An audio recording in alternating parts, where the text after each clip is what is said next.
Welcome back to the movies. And Tom Cruise is back to save cinema, but did he do it? As always, I am with Jordan and Josh. This is Popcorn and Beers, and where some use tomatoes and others use thumbs, we use the stuff that gets you drunk. Thank you so much for joining us today. This is Bud Light Seltzer. This was what was in the refrigerator today. I mean, it's what I have chosen to drink for the show today. And it was a good weekend. It was a good week. There was a lot of stuff playing. There's a lot of stuff for us to see on Netflix. They released quite a few movies this week as well. I still have a bunch of movies in my Netflix. This is streaming top 10. Oddly enough, everything streaming on Netflix in their top 10 is almost a Netflix movie, except for a couple. Might have to investigate that a little bit. What do you guys think? Do you think that's normal? It's strange. It's worth investigating for sure. I think so too. I'd love to see where their algorithm is coming in. But where is Josh's algorithm coming in this week? What were you watching? I broke a record. I think I broke a record because I think I watched maybe 5 or 6. So I'm gonna blaze through them. I watched the Bash Brothers. Not sure if anyone's seen that. That's the Andy Samberg Lonely Island project. It's like a gigantic music video based on a true story. So this should be like the marker for when someone says, yeah, it's based on a true story. Like, so is this. So let's just use that as a grain of salt situation. It's a great music. Based on true events. Yeah. It's just a bunch of music videos with a theme. Very funny, good stuff. If you like Lonely Island, this is right up your alley. I say it's a popcorn and 3 for what it is. I could watch it again and again. I've watched Guns Akimbo, and this is going to be a popcorn movie, but it's really acting like it's a popcorn in 1. It's trying. It's a crazy movie. Daniel Radcliffe. The whole premise is it's kind of like a Twisted Metal, Mad Max type of world. Daniel Radcliffe. It's cool to see Harry Potter in a movie. It's basically some sort of fight to the death game, Running Man style. And he, at some point, gets 2 pistols surgically placed on his body, his hands. So his hands are like screwed into the trigger, so he can only hold these. He can't pull his finger out. So that's actually a pretty fun thing. He has like 24 hours to kill someone else, a specific person. And he's not a fighter. Yeah, it sounds really cool. Okay, and there's cool elements of it, but it's a little bit much in a little bit too many spaces. So there's the badass girl character, and she just she pulls really hard one-liners that are like just a little bit too much. I don't know. It's like Borderlands 2. So everything I'm using to describe this movie is good. So it doesn't make sense that I'm saying it's not that good. You know what I mean? But it's worth watching. Like, it's cool. Like, the first few scenes, he has to pee and he doesn't know how to get his pants off because he might shoot his penis off. He gets a homeless guy to put pants on for him. There's a lot of funny elements, a lot of cool things. The bad guy's too over the top. It's just too much cheese, and it's not a good cheese all the time. Sometimes it is. There's really cool parts. She has brass knuckles with Legos on them. So, I don't know. Watch it. I say it's a popcorn, though, but you got to watch it, I suppose. Daniel Radcliffe, pretty good job. Decent American accent. When you said the gun surgically attached to the hands, it reminds me of Dusk Till Dawn, but the TV show Dusk Till Dawn. There was a TV show that ran 3 seasons of Dusk Till Dawn. Yeah, it was good. He's got a belt that's a pistol penis. Yeah, and that's what that reminded me of. All right, so next up I watched High Heat. It's a 2021 movie, I think. It seems like it's new on Netflix. It's donjohnson and some Catherine Zeta-Jones lady who I know you've seen before, but I forgot her name. And it's basically John Wick with donjohnson in it as a main character. He's not John Wick. He's John Wick's husband. It's the lady. She's John Wick. But the action scenes aren't that great. The plot's really see-through. It's almost like primetime television style of shooting. Big shout-out, though. DDP is one of the bad guys, Diamond Dallas Page. It's good to see him in a movie. Nice. Cool. Not sure if I ever seen Yoga Master Page. DDP. Yeah, world-class gentleman. He's a good guy. He's teaching people how to walk again. The movie's present day, and the whole big thing is she used to be KGB. But I looked it up, and she Okay. would have to be 10 years old in the KGB for it to actually make sense. She was like 43, KGB, broke up in the 90s. She wasn't 10-year-old. No, we're not doing Scarlet Witch stuff or Black Widow stuff. Anyway, that's a popcorn. Hannah. Don't watch it. Hannah. That's Hannah Hannah. stuff. It's Hannah Yeah. stuff. Yeah. All right. Well, what was next? Did you watch Let's go anything watch- good? Nah, I don't know if I did, buddy. I don't know if I did. I watched Total Recall. Total Recall with the Okay. new one, not the old one. See, the old one, I say the old one is a popcorn and 2 on any day. Popcorn and 3 sometimes. But the new one, Yeah. I think the new one wasn't that bad. I didn't watch it when it first came out because I was like, oh, they're just going to ruin it. And I don't think they ruined it, but they didn't do a great job. They don't do Mars, but they mention Mars. There's a lot of throwbacks to the old movie. Like 2 weeks is in there. It's they get rid of the Mars concept and instead make it a tunnel through the Earth, a giant elevator between UK and Australia. So it goes through the center of the Earth, and that's the whole thing. The whole concept is like 2 different colonies on going back and forth trying to control. It's just bad, but the chase scenes are really good. Kind of reminded me of Minority Report. The world building is really good. They do good with their version of the future. It's kind of cyberpunky, but still has some Total Recall stuff. Really, it was really interesting, but it's still just a popcorn movie. So I don't know how this is working out. Like I have all these good things to say about all these movies, but I still don't like them. I mean, that Last happens, night, right? Yeah, definitely. What's the old saying? It had its moments. It had its moments. And then speaking of that, I followed y'all's lead and I watched Sledgehammer, and I agree. It was a popcorn, maybe popcorn 1. It's not that great. It was good. He had some good parts. I think there's a lot of inside stuff.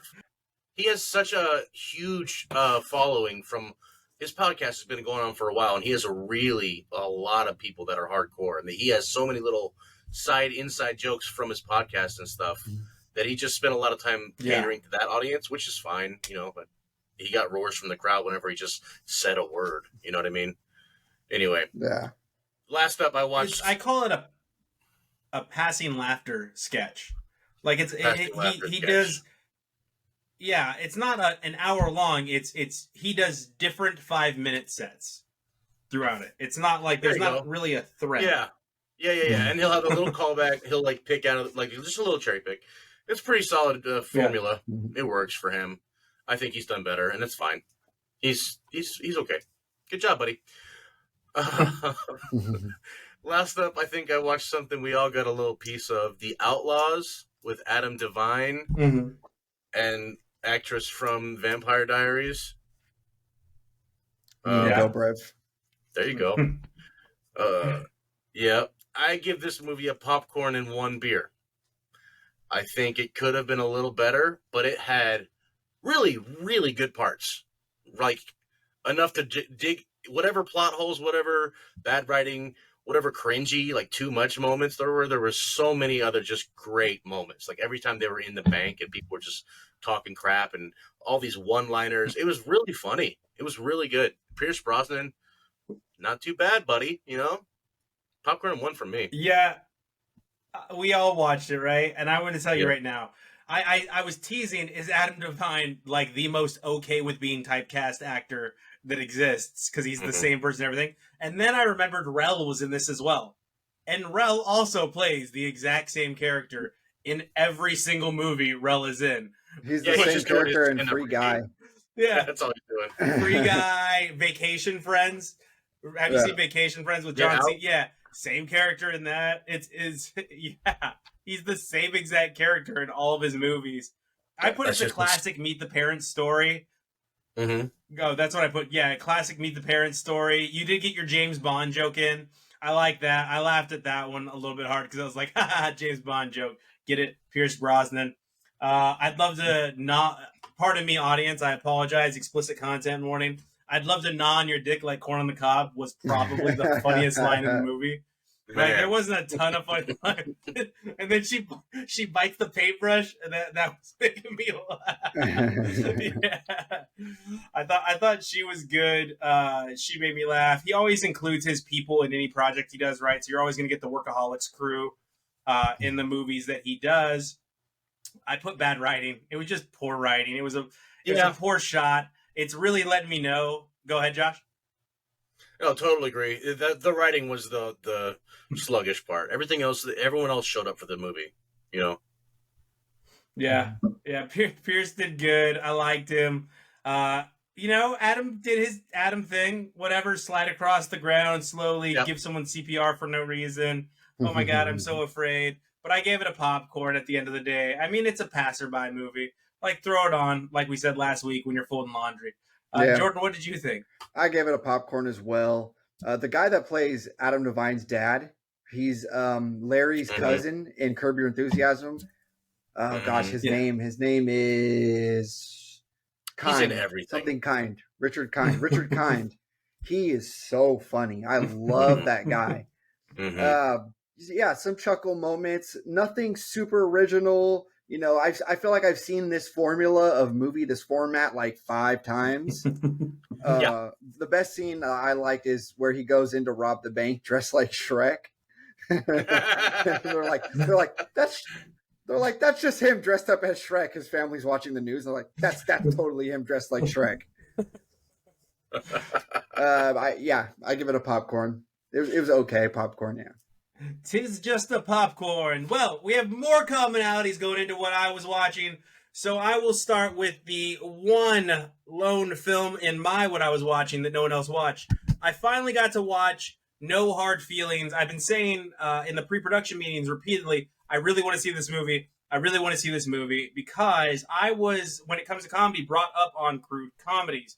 I know that a lot of stuff we put in crude comedies is wrong. I know a lot of it has, undertones of sexism, misogyny. There's race humor and things like that. But it's, at the end of the day, stop. Like, I don't think everything's marginalizing a group of people. I think some things are just stereotypes that are meant to make us laugh. I really do. And I don't want to hurt anybody. I don't want anybody to feel bad. I don't want anybody to feel isolated. But I do think, I laugh at myself all the time. And I think we've lost the ability to laugh at ourselves. In the things we do, and this movie brings it out, and it does a very good job of explaining it. Well, it's just why some of it's wrong. Go ahead. Yeah, it's like it's about intention, and the intention, the people trust in the people behind the project that they're not doing it maliciously. You know what I mean? You have to have a level of just people trusting that you're coming from faith. A funny place. Yeah, plausible deniability, not a mean place. But and they take a lot of plausible deniability. They do take a lot of shots at themselves and the movie style in this, and that they know what they're doing is wrong, but at the same time they keep it very funny with the female being kind of the predator in this movie. And it starts out with a scene, I'll just quote it: "I have nothing but respect for the sex worker community." Not a sex worker. That's a scene. You'll all know it when you see it. And there is a beach scene in this movie that just had me almost in tears. My wife went and saw it with me. It was the part of the movie where she laughed the loudest, was the beach scene. The beach scene was just fantastic. There's a lot of teenager humor in it too, so you can get the audience. It's going to be one of those high school movies that we look back on, like our American Pies, like our Wedding Crashers, that we went to as teenagers in high school. And a lot of teenagers in this generation are going to look back and be like, oh my God, that's one of my favorite comedies. And I can see why that'll exist. Lots of cell phone humor as well. And lots of making fun of helicopter parents that exist in today's world. Like all of our kids get a trophy. Our kids, we got to be so baby hands, otherwise they'll break. And it shows, what can be wrong with that? How you might be the cause of your child being picked on, or, breaking under the pressure of becoming an adult because you had a hand in everything that their life was until the point where they had to do it on their own. And you're like, why are they breaking? Well, they've never had to do anything on their own, and that's kind of your fault. But J-Law's crude humor, Jennifer Lawrence's crude humor, was fantastic. She leaned into it, or appears to lean into it, and it was a very fun film. I gave it a popcorn and 1. But then I watched Garbage Fire. I watched 65. Ooh. And they go very far to let you know they're not humans. They're others prior to humans, so that they don't have to explain a whole lot. And Adam Driver, who plays the lead in this movie, has to take a job where he can make triple the money. It's a very dangerous job, though, in order to get his daughter health care so she can survive. And I was like, sure sounds a lot like humans. As it moves on, you find that some tragedies have befallen on Adam Driver's character, and that he has a real need to save Koa. You'll get it. You'll get it when you see it. Koa. It's interesting. He's such a breakable hero. Like, he's so breakable in the movie. Like, every single thing impacts him. There's a very disgusting thing with a scene with a throat leech. That was pretty wild. And outside of that, it's every bad thing that can happen happened. There's a terrible scene that made me feel awful for the little girl, where they save a dinosaur, which leads to a terrible action occurring from them saving the dinosaur. And it just was not a good movie. It wasn't well written. It was a money grab for Adam Driver, and it wasn't fun for me. So a popcorn. Yeah. It's I cited for irresponsible use of dinosaurs. I watched this movie as well. Did you say what it was streaming on?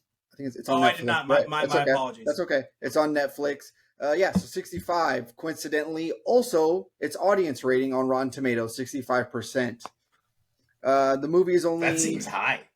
I know, right? I was shocked because I looked it up. I looked it up to give a joke, like it should have been called 35 because that's what it's rated on Rotten Tomatoes, but it was actually a 65. So I was like, that's pretty cool, I guess. I don't get it. Yeah. The movie's only an hour and a half long, and it takes about 15 minutes of bad acting and exposition to get to like the title moniker, which gives you like the plot of it in the moniker. It says a visitor crash landed on Earth 65 million years ago, ... and kick some dinosaur ass. I'm a fan of Adam Driver, or as I like to call him, Action Cusher. And it's like you said, I agree with everything you said about the movie. It's it's lame, it's a money grab. Of course, the little girl speaks another language and they can't communicate, and she has a big old attitude for no reason. Popcorn. Doesn't listen. Yeah. So what else were you watching outside of the bad movie? The only thing I got to watch, I wanted just something short to watch to kill a little bit of time in between life. So I watched a true crime little expose on Max called "What Happened at Fellsacres." It's 45 minutes. It's about child abuse that went on or wasn't actually going on at a family daycare in Massachusetts, which apparently there was this big mass hysteria about abuse going on at childcare in the 80s, like across the whole country, where there was this thing going on where there was some coaching, within the process by, what are they called? Like CPS people, or the people that talk to children in these investigations, where there was a practice of some really obvious coaching, and, the children would insist. And I'm not saying, this stuff happens and you have to believe these, when these accusations come forward, you have to believe them, really. But yeah, there was just this big thing going on at the time where a lot of daycare centers, people were just getting charged and railroaded. People spent like 10 years in jail, and almost all of these convictions got overturned from the 80s to the 90s when the science and the psychology caught up. So it focuses on a lot of them, but really just this one man who had his whole life ruined, and outside of like one or two of the parents involved, nobody believes this guy actually did it. So I give it it's short. I mean, I was really not sure how to rate this. It's kind of a bummer, but it's an interesting little expose. I guess I'm going to give it a popcorn and one. Okay, pop and one. for this sad, depressing, people go to jail for no reason documentary. Okay, I like it. I have the Jared, the evil monster Jared. I can't remember what it's called from Max. Loaded up on my. Has anyone watched that yet? Because I want to watch that, but I felt like you watched it, so I was like, I'm not going to put myself through this to give it a review if somebody's already watched it. But I want to watch it, honestly. I will. It's on my queue. I'm going to get to it. Right? It is. I know this story, and I don't want to watch a story about a bunch of kids getting abused by someone that their parents were like, "Yeah, go hug Jared." Like, you know, because I feel bad for the parents, too. They thought he was just the sandwich guy that carried around his big old fat guy jeans. And he was a predator, a monster, a terrible person. There's not a lot of terrible people in our Drunk Classic this week, but the person that chose it's just okay. And his name's Josh. Josh, what was our Drunk Classic this week? We watched The Wet Hot American Summer as Elizabeth Taylor and Amy Poehler and I want to say Ben Stiller because I'm surprised he's not in there. Elizabeth Banks. Elizabeth Taylor's not in it now. Paul Rudd's in it. It would be weird if Elizabeth Taylor was in it. I'm not going to lie. Did I say Gerard Taylor was in it? I'd be like, this. Anyway, everyone's in this movie. That's the point. It's a really funny movie. It's a spoof about all the summer camps and all the teenage and everything from the 80s. It just reeks of that. Everyone overplayed the role. I'm always reminded of like Paul Rudd. Even with his like facial expressions of being a complete douche, he's like, oh, yo, it's just gross. There's so many parts to call out, but I want to call out a part that I always forget about every time I watch it, and it always makes me laugh so hard. It's towards the beginning when he's talking to the pretty girl, and the nerd guy is talking to the pretty girl, and she's like, she goes away. He's like, all right, I'll talk to you later. And then you notice behind him, there are three of the characters with their face up against the barn wall. And he just runs over and just joins them. So they're all just like facing the wall. And then it cuts away to something else. It never explains that. It's so funny to me. And it's little stupid things like that. Like this movie is a mix of some crude humor with some like ridiculous, stupid humor like that. And then also just regular old sketches, and it's a good mix of everything all together. It's good comedy, slept on, great American movie. Popcorn and 3 for me. Nice. Popcorn and 3 for Josh. Right on. Yeah, no. So it's a pop and 1 for me. I can't sacrifice what I actually know to be true here. However, like if I am just having a few drinks and I throw it on in a wet, hot American summer while we're all on the deck, like it's a pop and 3 for that. Like it's the perfect film for that. And Josh, you highlighted one scene, so I'll highlight one scene here. Bradley Cooper and Michael Ian Black go for it. They go for it. Yeah. If you catch my drift. And I was so proud of them. And what's funny is that's not even the last time Bradley Cooper plays that character. He plays that character in a movie called Valentine's Day that not a lot of people saw back in the day, with like every star you've ever heard of is also in that movie Valentine's Day. It spawned so many great actors and actresses. It gave them a launch pad, yet it's only at 36% on Rotten Tomatoes, but it's a cult classic. It's a cult classic. And even the watchers like, oh my gosh, I love that film. It's so funny. And it was so different. I mean, going into town. Yeah.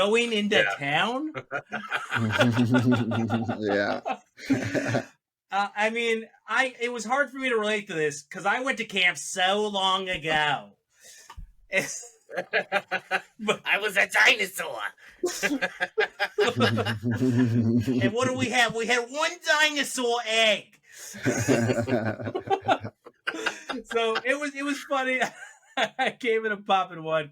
But if you're into this kind of humor and you just want to give in, there's a lot of laugh out loud moments in this film. Yeah. If he drowns, I'm telling on you. So, Jordan, what did you think, Jordan? I gave it a pop 2. It's very quotable. You love all the recognizable faces. You feel like you're a fly on the wall if like these actual, knowing the film history and how funny all these different the actors are, it's like as if you're a fly on the wall watching like them have a real summer camp experience, like what they would do. Just all their humor is just on full display. You have a hard time figuring out who's your favorite character watching this, right? Mm-hmm. I mean, mine, if I had to pick right now, the cook guy, every time he came on screen, I was already half smiling before he said anything. Yeah. He was great. He was so funny. I love It's time you do what you do with this refrigerator. Yeah. He's like, what's he say? I'm gonna go. Yeah. He's like, I'm gonna go touch all my jackets. I'm gonna go rub mud on my butt. Rub mud on my butt. Oh, that's fantastic. That's an actor with some range, by the way. He's funny. You mentioned Paul Rudd is the ultimate douchebag, which is a hygienic product, so you could take that as a compliment. There's also a good line from the movie. Yeah. My one of my favorite lines that immediately, and it's early in the movie, so it's just like, okay, this is going to be a funny movie. Like, I get the humor of this already, and I know I'm going to love it. I'm in. Was when Janine Garofalo is talking to the creepy professor guy. It's like, you should come down and teach the kids. No. He just screams at her for no reason. I said no. I was like, all right, I love this. I'm angry that it took this long for me to be exposed to this movie, for somebody to say you have to watch this movie. It's great. I want to show everybody that hasn't seen this movie immediately. Popcorn and two. Well, make sure that you get some time to see there's like the 10 years later, and I think there's another slideshow. There's like two spin-off things. Yeah. There's a series, there's a movie, and the series is 10 years later, and it's 2 seasons. And it literally is 10 years later. Yeah. So now they look like 30 or whatever, and then they're playing younger than before. So it's the same actors? They play a lot with that. Yeah. All the same cast. Wow. Yeah. Okay. Yeah, definitely. Yeah, they bring same sense of humor, everything. But we started the game last week, right? So if you haven't seen the movie, the Drunk Classic, then you get a point. We're playing golf rules, so highest score loses. So I got a point for last week, and you got a point for this week, right? 1-1-0. That's my point sound effect. As soon as we get to 50, someone died. 1-1. All right, so we also had Mission Impossible: Dead Reckoning, Tom Cruise's attempt to get us all back into the theater for the second year in a row. For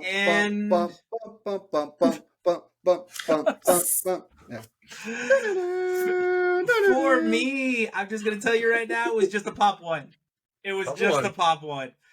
I mean, the movie seemed to never end. And whenever I'm checking my phone in a movie theater, that's not a good sign. Like, that means, like, come on, land the damn plane. I already know there's going to be a part 2. Like, let's go. You called the movie part 1. That's your mistake. Yeah. I know a part 2 is coming. I need this to end. And, of course, the Tom Cruise stunt, driving the dirt bike off the cliff, was great. It was probably one of the best parts of the whole movie. That and a little Fiat. Also, yes. Were there no other places to shoot an action movie but Italy?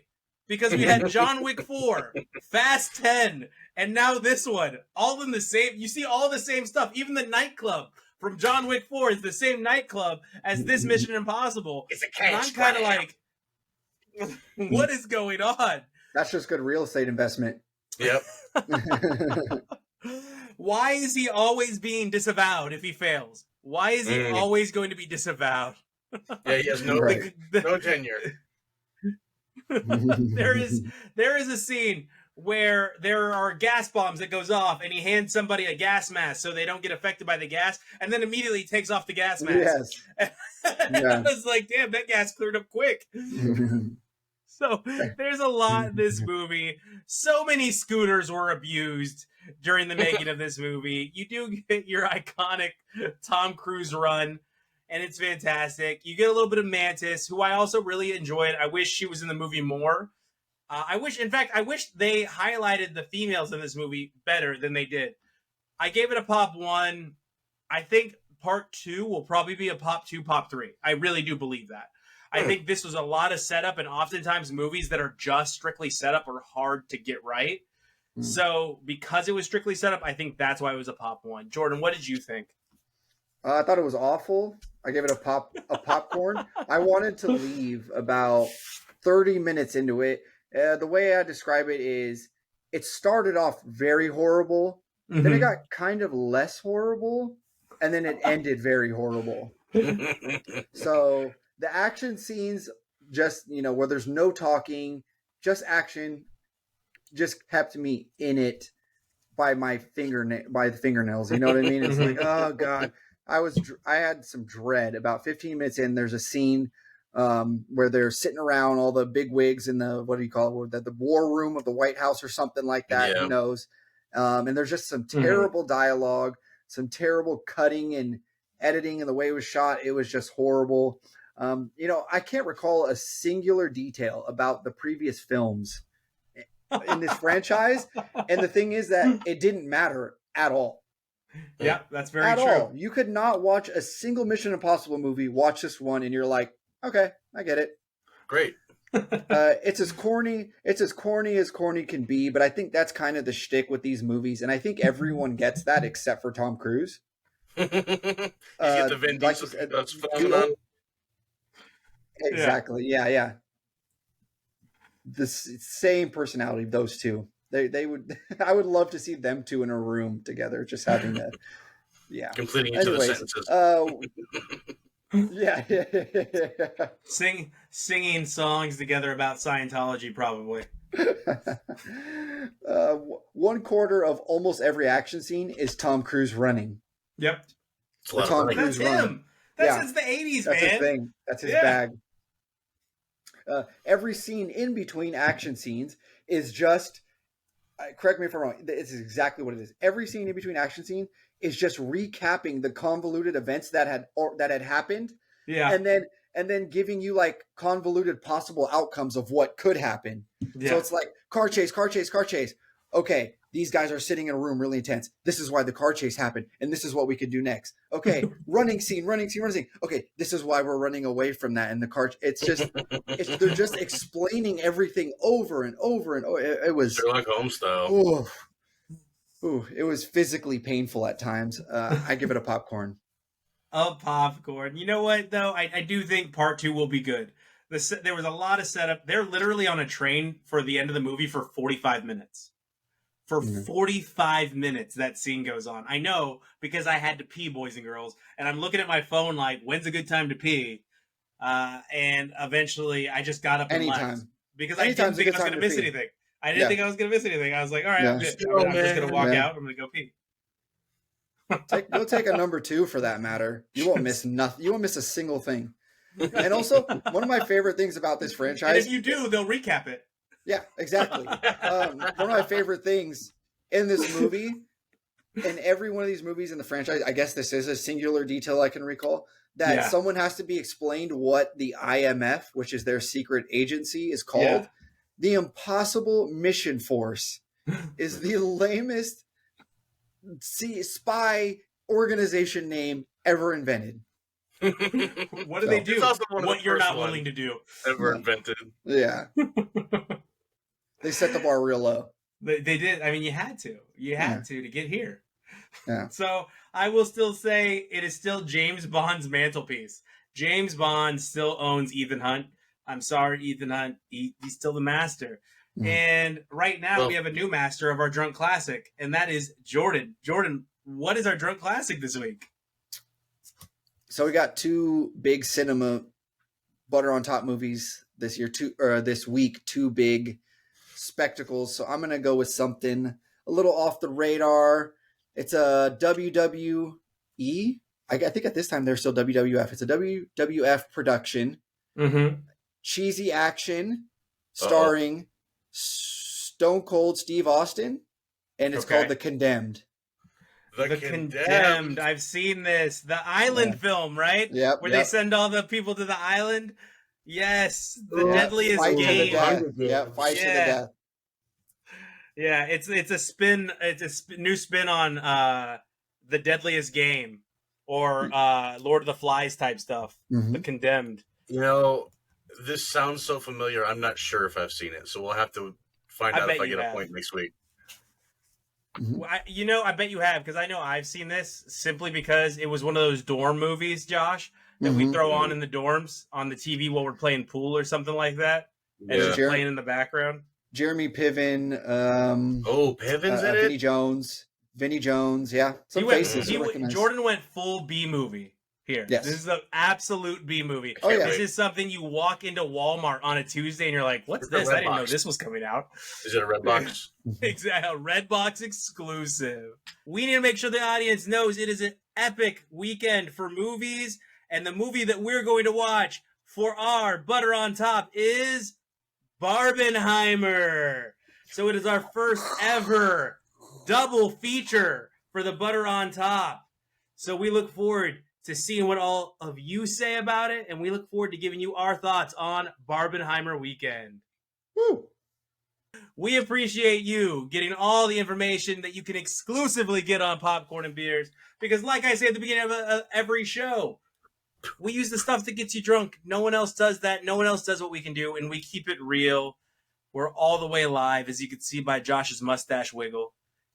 We are here for you to watch the stuff that you don't want to watch so you don't have to, or to let you know, hey, this is a cult classic you probably shouldn't miss.